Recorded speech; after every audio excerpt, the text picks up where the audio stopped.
बिस्मिल्लाहिर्रहमानिर्रहीम। अस्सलाम वालेकुम। मैं डॉक्टर थी और मेरी शादी एक अमीर लड़के से हो गई। पीछे मुझे पता लगा कि मेरे शौहर ने गलत काम करने के लिए मुझसे शादी की है, तो फिर जो मैंने अपने शौहर के साथ किया वो सुनकर आप भी हैरान रह जाएंगे।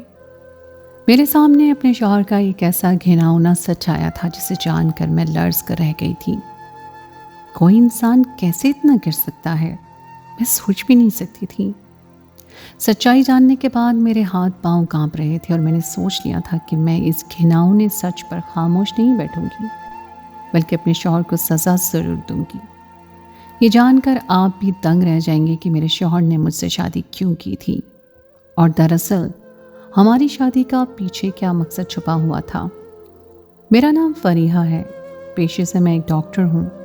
हम जैसे मिडिल क्लास लोगों के घर में जब कोई लड़की डॉक्टर बनती है तो पूरा ख़ानदान ही खुशी से झूम उठता है। कुछ ऐसा ही मेरे सिलसिले में भी हुआ, क्योंकि मैं अपनी मेहनत और काबिलियत से डॉक्टर बनी थी। ये मेरी हाउस जॉब के आखिरी दिन थे और मेरी ड्यूटी इमरजेंसी वार्ड में लगी हुई थी। मैं सुबह से लेकर शाम तक सरकारी हॉस्पिटल के इमरजेंसी वार्ड में वहीं पर खड़ी रहती थी और खड़े खड़े मेरी टांगें शल होने लगती थी। लेकिन मरीजों का तांता मुस्तकिल बंधा रहता था, एक पल के लिए भी सुकून हासिल नहीं होता था और फिर मरीजों के साथ आने वाले लोगों की बातें अलग से सुननी पड़ती थी।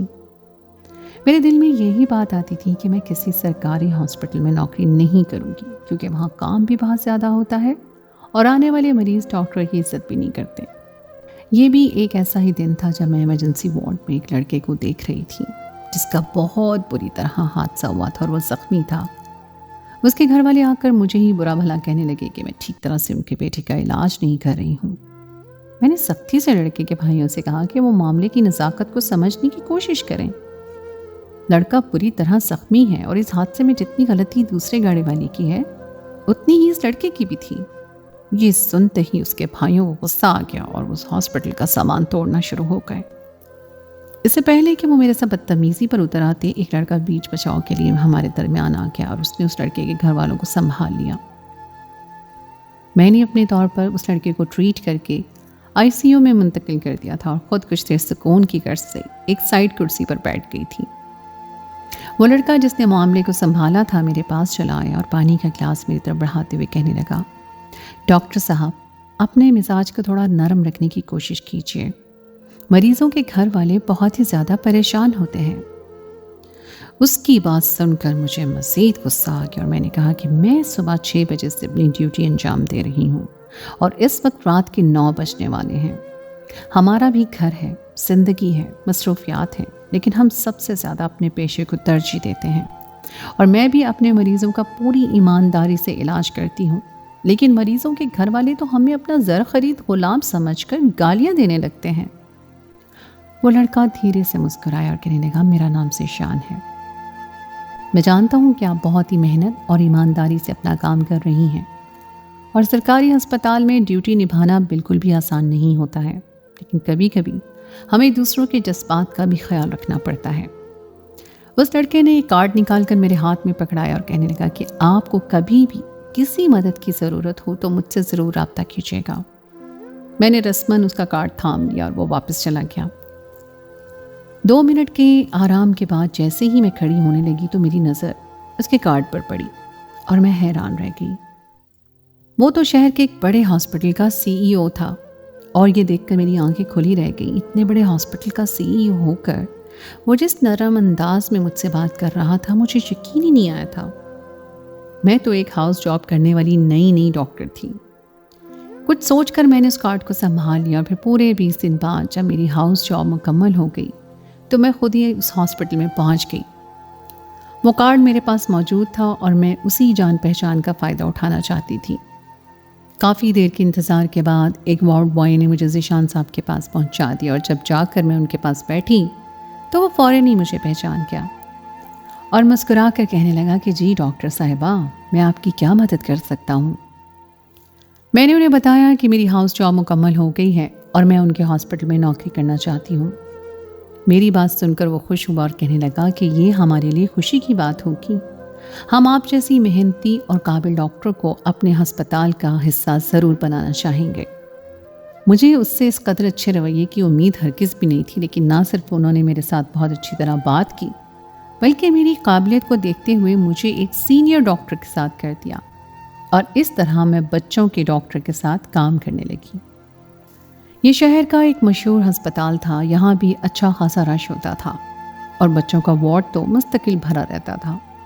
मैं पूरी ईमानदारी और मेहनत के साथ अपना काम कर रही थी। मुझे अपने सीनियर डॉक्टर से बहुत कुछ सीखने को भी मिल रहा था। ज़ीशान साहब भी अक्सर मुझसे मिलते तो काम के हवाले से काफ़ी बातचीत हो जाती। वो पेशे से डॉक्टर नहीं थे, लेकिन उन्हें लोगों की खिदमत करने का शौक़ था और इसीलिए उन्होंने यह अस्पताल खड़ा किया था। और फिर जैसे जैसे दिन गुजरने लगे मुझे एहसास हुआ कि वो एक बहुत अच्छे इंसान हैं। ख़ासकर उन्हें बच्चों से बहुत मोहब्बत थी।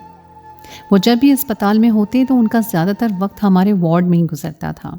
जितने भी बच्चे अस्पताल में दाखिल होते वो सब भी ज़ीशान साहब से मोहब्बत करने लगते। मैं अपनी सीनियर डॉक्टर के साथ रहकर बहुत कुछ सीख चुकी थी और फिर मेरी सीनियर डॉक्टर्स को कुछ अरसे के लिए अमेरिका जाना पड़ रहा था, तो उनकी जगह मुझे सौंप दी गई थी।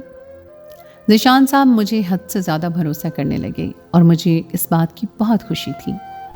और फिर एक दिन अचानक मेरी तवक्को के बरक्स ज़ीशान साहब ने मुझे अपने कमरे में बुलाया और एक ऐसी बात कही जिसे सुनकर मैं हैरान रह गई। वो मुझसे शादी की ख्वाहिशमंद थे और ये बात मेरे वहमो गुमान में भी नहीं थी। उनकी इस बात पर अचानक ही मुझे शर्म का एहसास हुआ और मैंने कहा कि ये फैसला मैंने अपने माँ बाप पर छोड़ा है और आजकल मेरे माँ बाप मेरे रिश्ते के लिए लड़के देख रहे हैं। अगर आप चाहें तो रिश्ता भिजवा सकते हैं। मेरी बात सुनकर ज़ीशान साहब के चेहरे पर मुस्कुराहट आ गई थी, क्योंकि एक तरह से मैंने हामी भरी थी। अगले ही दिन ज़ीशान साहब की वालदा मेरे घर रिश्ता लेकर आ गई। मेरे घर वालों को भला क्या इतराज़ हो सकता था। ज़ीशान साहब पैसे वाले थे, उनका अपना अस्पताल था और सबसे बढ़कर ये रिश्ता उनकी पसंद से हो रहा था।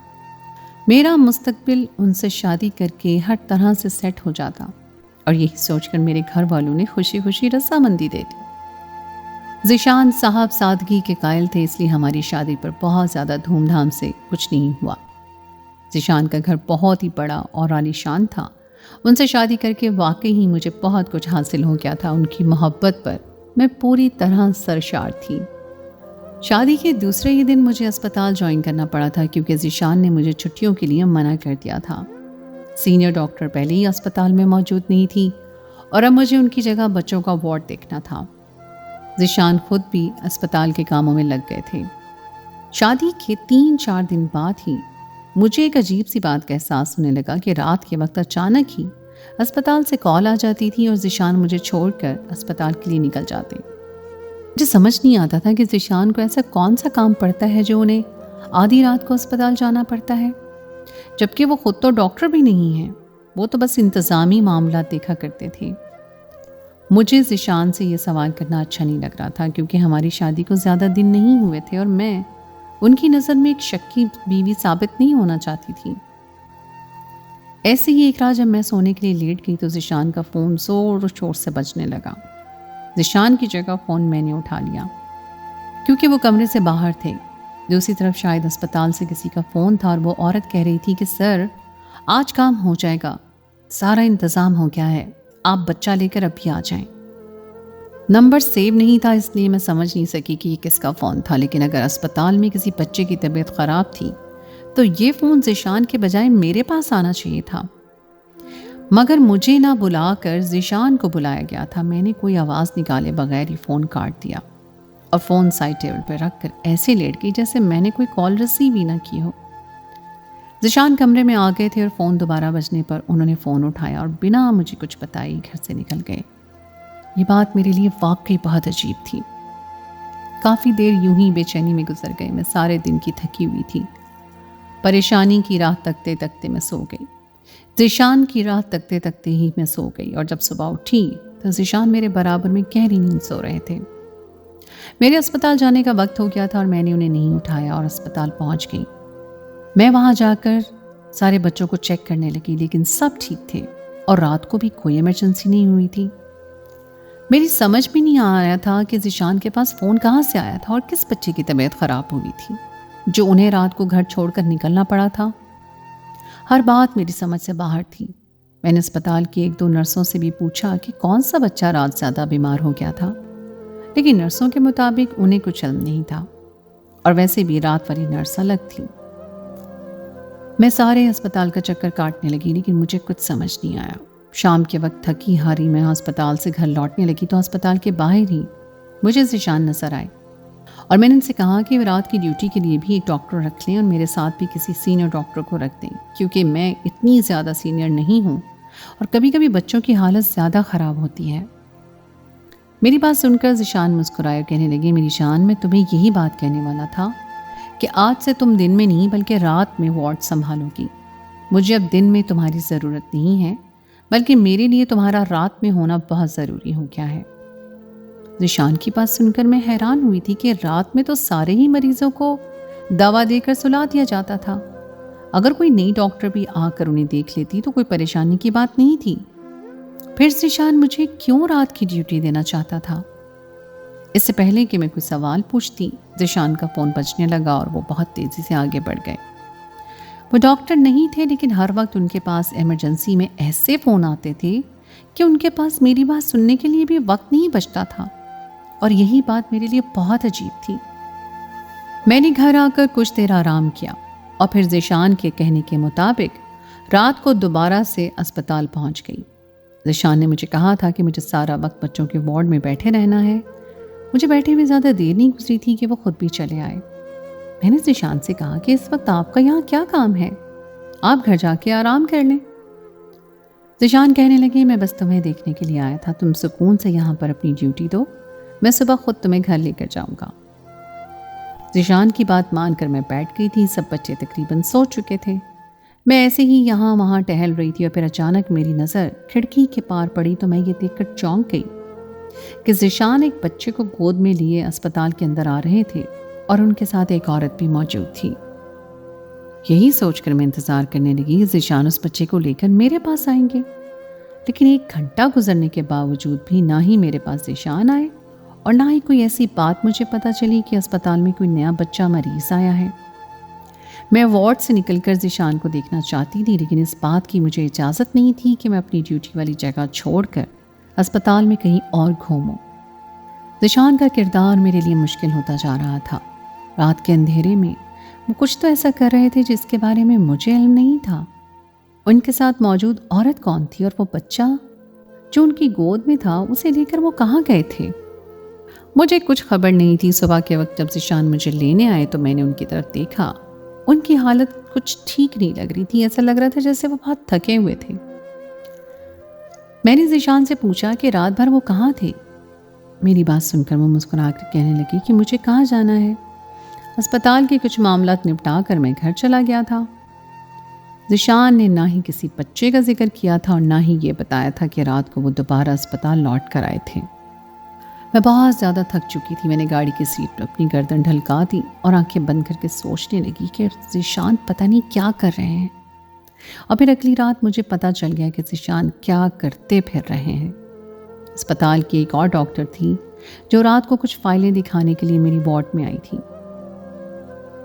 मैंने जानबूझकर सरसरी तौर पर उससे पूछा कि ज़ीशान रात को किसी औरत और बच्चे के साथ आए थे, वो औरत कौन थी और ज़ीशान उस बच्चे को लेकर कहाँ गए थे। डॉक्टर माहिरा ने एक अजीब सी नज़र मुझ पर डाली और कहने लगी, आप बीवी हैं, क्या आपको मालूम नहीं है कि आपके शौहर यहाँ रात को क्या करते हैं? डॉक्टर माहिरा की इस बात पर मैं चौंक गई और मैंने कहा कि नहीं, मुझे नहीं मालूम कि ज़ीशान यहाँ रात को क्या करते हैं। मेरी बात सुनकर वो मुस्कुराई और कहने लगी, तो फिर मेरा आपको कुछ भी बताना ठीक नहीं होगा। आपको पता होना चाहिए कि आपका शौहर आधी रात को क्या करता है। मैंने डॉक्टर माहिरा से कहा कि आप ही मुझे बता दीजिए कि ये सब क्या हो रहा है और मेरे शौहर को रात बेरात हॉस्पिटल के चक्कर क्यों काटने पड़ते हैं। माहिरा कहने लगी, क्योंकि आपके शौहर ऐसा काम करते हैं जिसे वो दुनिया की नज़रों से छुपाना चाहते हैं और वो नहीं चाहते कि कोई भी उनका असली चेहरा देखे। डॉक्टर माहिरा की बात सुनकर मैं चौंक गई थी। तो क्या मेरा शौहर किसी गलत सरगर्मी में मुलव्विस था? उनका थका हुआ अंदाज, रातों को हॉस्पिटल के चक्कर लगाना और फिर मुझे बच्चों के वार्ड में अचानक से ही सारी रात बिठा देना, कोई तो ऐसी बात थी जो वो मुझसे छुपाना चाहते थे। मैंने 2-4 दिन उन पर नज़र रखी तो मुझे पता चला कि वो तकरीबन हर रात ही किसी बच्चे को लेकर खामोशी से अस्पताल आते हैं और न जाने कहाँ गायब हो जाते हैं।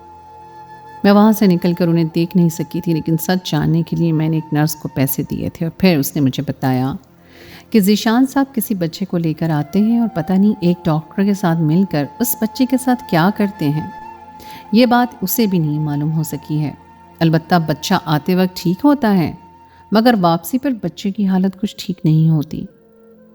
मुझे यकीन हो गया था कि मेरा शौहर यकीनन कोई गलत काम कर रहा है, जिसके लिए ना सिर्फ रात के अंधेरे का सहारा लेना पड़ता है, बल्कि वो मासूम बच्चों के साथ भी अस्पताल के नाम पर कोई खेल खेल रहा है। मैं जान गई थी कि मुझे भी बच्चों के वार्ड में इसलिए लगाया गया है ताकि मैं आज नहीं तो कल उसका काम आ सकूं।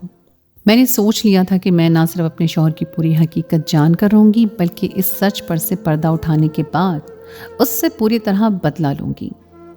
एक रात ज़ीशान किसी बच्चे को लेकर हॉस्पिटल में दाखिल हुआ तो मैंने पहले से ही एक नर्स को पैसे दे रखे थे, जो जानबूझकर उनके सामने गई और इमरजेंसी का कहकर ज़ीशान को अपने साथ हॉस्पिटल के दूसरे हिस्से में ले गई।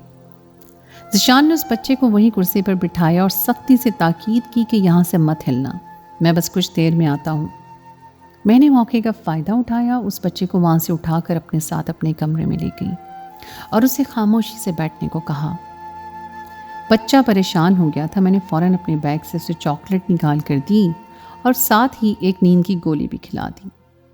चॉकलेट खाने के कुछ देर बाद ही बच्चा गहरी नींद सो गया। मुझे यकीन था ज़ीशान कुछ देर में ही बच्चे की तलाश शुरू करेंगे और फिर सारा सच खुद ब खुद सामने आ जाएगा। मैंने ये सब कुछ उनसे बदला लेने के लिए किया था। इस तरह ना सिर्फ उनकी सच्चाई सामने आती, बल्कि वो पूरी तरह परेशान होकर बच्चे की तलाश में दीवाना होने लगता। मुझे इस बात पर बहुत गुस्सा था कि उन्होंने मुझसे सच को छुपाया हुआ है। मुझे इस बात पर बहुत गुस्सा था कि वो मुझसे शादी करके मेरी ज़िंदगी भी बर्बाद कर चुका है। कुछ देर गुजरी थी कि ज़ीशान वहाँ यहाँ परेशानी के आलम में टहलने लगे और बच्चा ढूंढते हुए बच्चों के वार्ड में चले आए। कहने लगे कि यहाँ कोई बच्चा तो नहीं आया। मैंने उनसे कहा कि किस बच्चे की बात कर रहे हैं, तो वो खामोश हो गए। कहने लगे मैं अपने दोस्त के एक बच्चे को लेकर हॉस्पिटल आया था, लेकिन पता नहीं वो कहाँ चला गया। मैंने हैरानी से पूछा कि रात के इस पहर आप अपने कौन से दोस्त के बच्चे को यहाँ लेकर घूम रहे थे। वो कहने लगी कि उसका बच्चा बीमार था और मैं उसे इलाज के लिए यहाँ लाया था। आज बच्चे की माँ की तबीयत भी ठीक नहीं थी और मेरा दोस्त किसी काम से दूसरे शहर गया हुआ था, इसलिए मैं खुद उस बच्चे को यहाँ ले आया। ज़ीशान की बात सुनकर मैं गौर से उनका चेहरा देखने लगी, क्योंकि जिस बच्चे को मैंने बेहोश किया था वो मुझे कोई ख़ास बीमार नज़र नहीं आ रहा था, ना ही उसे बुखार था। मैंने ज़ीशान से कहा कि मुझे सच बताएं कि आखिर ये सब क्या हो रहा है। ज़ीशान कहने लगा कि जो बात थी मैंने तुम्हें बता दी है, इससे ज़्यादा और क्या हो सकता है। मैंने उसे कहा कि कोई भी माँ अपने बच्चे को ऐसे ही तो आपके साथ नहीं भेज सकती, और फिर आधी रात को उस बच्चे का ऐसा कौन सा इलाज हो रहा है। मेरी बात सुनकर ज़ीशान के चेहरे का रंग बदल गया और वो कहने लगे कि तुम कैसी बातें कर रही हो। मैंने गुस्से में कहा कि मुझे खुद सच बता दें, जिसे वो दुनिया की नज़र से छुपाते हैं और रात के अंधेरे में अंजाम देते हैं। मेरी बात सुनकर ज़ीशान कहने लगे कि तुम्हें यकीनन कोई गलतफहमी हो गई है। और फिर दोबारा जब मैंने उनसे तेज़ लहजे में बात की तो ज़ीशान ने मुझे एक ऐसा सच बताया जिसे जानकर मैं दंग रह गई। उन्होंने बताया कि उन्होंने ये हॉस्पिटल इसलिए शुरू किया था क्योंकि उनके वालिदैन उनके बड़े भाई का ठीक तरह से इलाज नहीं करवा सके थे। ज़ीशान चाहते थे कि हर किसी को अच्छा इलाज मिले और कोई बीमारी की वजह से अपने प्यारों से ना बिछड़े। इसलिए ज़ीशान मुफ्त में बच्चों का इलाज करने लगे और नेकी के रास्ते पर चलते चलते खुदा ने उन्हें इतना नवाज दिया कि उन्होंने छोटा सा क्लिनिक एक बड़ा अस्पताल बन गया। लेकिन फिर भी वो बहुत ज़्यादा लोगों का इलाज तो नहीं करवा सकते थे। अलबत्ता वो ऐसे लोगों पर नज़र रखते जो बहुत ही ज़्यादा गरीब होते और दूसरे अस्पतालों में इलाज के लिए धक्के खाते। ज़ीशान कैंसर के ऐसे मरीज़ बच्चों को आधी रात को हॉस्पिटल में लाते जिनके लिए कीमोथेरेपी करवाना मुमकिन नहीं होता था। ज़ीशान सारी रात उनकी थेरेपी करवाते और फिर वापस उन्हें किसी छोटे अस्पताल में भर्ती करवाते। वो यहाँ ज़्यादा बच्चों को एडमिट तो नहीं कर सकते थे, लेकिन अपनी जेब से उन्हें कीमोथेरेपी की सहूलत दे रहे थे। ज़िशान नम आँखों से कहने लगे कि मेरा मकसद सिर्फ और सिर्फ रज़ाए इलाही था, इसलिए मैंने ये बात दुनिया वालों की नज़र में छुपा ली।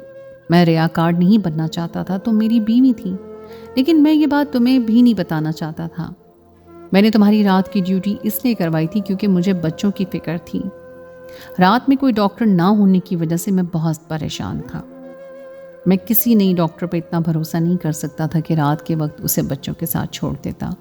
ज़िशान की बात सुनकर मैं दंग रह गई थी। मैं तो समझी थी कि मेरा शौहर कोई गुनाह का काम कर रहा है, इसलिए वो अंधेरे का सहारा लेता है, लेकिन मैं भूल गई थी कि कुछ लोग नेकी के कामों के लिए भी अंधेरे का सहारा लेते हैं। मेरा शौहर सिर्फ खुदा की रज़ा चाहता था। मुझे आज भी याद था कि पहली मुलाकात में भी उसने मुझे यही समझाया था कि हमें दूसरों के जज्बात का एहसास करना चाहिए। मैंने बिना सच जाने ही उसे तकलीफ पहुंचाने का सोच लिया था और बदला लेने के चक्कर में इस हद तक आगे निकल गई थी कि कैंसर के मरीज बच्चे को नींद की दवा दे दी थी। ज़िशान ने मुझे बताया कि उन्हें पहली ही नज़र में मुझसे मोहब्बत हो गई थी जब उन्होंने मुझे अस्पताल में देखा था, और उसी वक्त सोच लिया था कि वो मुझसे शादी करेंगे। और फिर किस्मत में हम दोनों का ना सिर्फ दोबारा मिलना लिखा था, बल्कि एक दूसरे का साथ भी तय था। मैंने ज़िशान से माफ़ी मांगी और वो बच्चा गोद में लाकर ज़िशान के हवाले कर दिया। वो गहरी नींद सो रहा था। मेरा शौहर आज भी रात के अंधेरे में लोगों के मासूम बच्चों का इलाज करवाता है, और ये बात दुनिया को मालूम नहीं है और ना ही मेरा शौहर उसका ढिंढोरा पीटना चाहता है। मेरा शौहर ये सब खुदा की रज़ा के लिए करता है। आप लोग भी दुआ कीजिएगा कि जब तक हमारी सांस में सांस है, हम इसी तरह लोगों की मदद करते रहें।